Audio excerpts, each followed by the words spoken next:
Senator Dianne Feinstein, a trailblazer in U.S. politics and the longest-serving woman in the Senate, dies at age 90. WASHINGTON. Senator Dianne Feinstein, D-Calif, a vocal advocate of gun control measures who was known for trying to find common ground with Republicans during her 3 decades in the Senate, has died, according to 2 sources familiar with the matter. She was 90.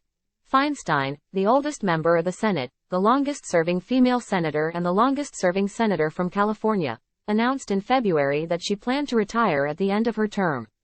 She had faced calls for her resignation over concerns about her health. After she announced her retirement, President Joe Biden hailed his former Senate colleague, calling her a passionate defender of civil liberties and a strong voice for national security policies that keep us safe while honoring our values. "I've served with more U.S. senators than just about anyone," he said in a statement at the time. "I can honestly say that Dianne Feinstein is one of the very best." After Feinstein missed votes in late February, her spokesperson said on Wednesday, March 1, the senator is in California this week dealing with a health matter, and hopes to return to Washington soon. Time equals 400 Ms. Greater than the California Democrat was a vocal advocate of gun control measures, championing the assault weapons ban that then-President Bill Clinton signed into law in 1994, and pushing for restrictive laws since the ban's expiration in 2004.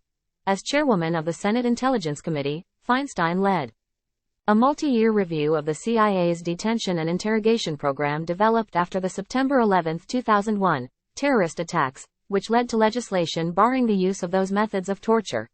A centrist Democrat, she was known for trying to find common ground with Republicans, sometimes drawing criticism from her party's liberal members. She parted from them on a number of issues, including opposing single-payer, government-run healthcare and the ambitious Green New Deal climate proposal, which she argued was politically and fiscally unfeasible.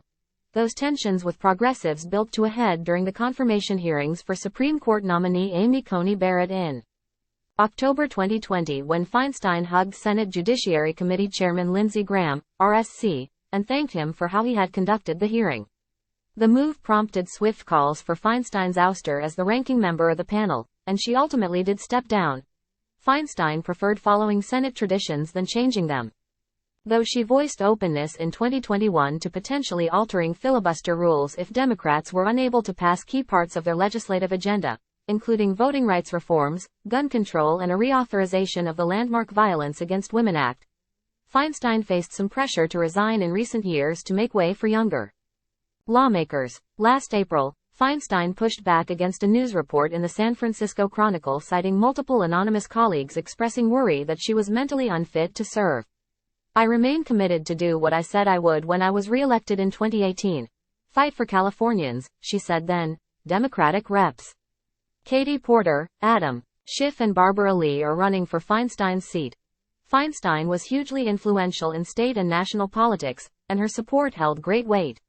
She expressed to California Governor Gavin Newsom, for example, that she wanted Alex Padilla, then California's Secretary of State, to fill Kamala Harris's seat in the Senate after Harris was elected vice president, a request that Newsom fulfilled.